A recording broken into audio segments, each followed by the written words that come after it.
عبداللہ بن مبارک رحمہ اللہ کا وہ قول یاد رکھنا چاہیے کہ من استخف بالعلماء ذہبت آخرتہ۔ ہم جمعہ کے خطبے میں عوام کے سامنے یہ بات تو کہتے ہیں کہ علماء کی عزت کیجیے، علماء کا احترام کیجیے، لیکن علماء کے درمیان میں بھی یہ بات بتانے کی ضرورت ہے کہ آپ عالم ہو، علماء کی عزت کرو۔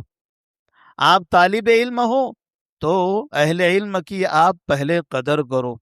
اس لیے کہ جب علماء آپس میں ایک دوسرے کا احترام کریں گے تب دوسروں کے سامنے یہ آئیڈیل اور نمونہ نظر آئیں گے، بہترین اسوہ دکھائی دیں گے۔ کبھی ایسا ہوتا ہے کہ جب علماء آپس میں ایک دوسرے پر طعن و تشنیع کرتے ہیں، مساجد کے ممبران کا غلط استعمال کرتے ہیں، اور یہ کرتے ہوئے کبھی اگر میں یہ سمجھتا ہوں کہ میں سامنے والے کسی عالم کو رسوا کر رہا ہوں تو اس نے رسوا کیا یا نہیں کیا وہ تو دور کی بات ہے، اسے یہ سمجھ لینا چاہیے کہ آپ کی رسوائی تو طے ہے، آپ نے اپنی رسوائی کا سامان اپنے ہاتھ سے خود تیار کر لیا ہے۔ اس لیے شہر میں جتنے بھی علماء ہیں، چاہے وہ سینئر ہوں، جونیئر ہوں، الگ الگ مدارس سے فارغ ہونے والے،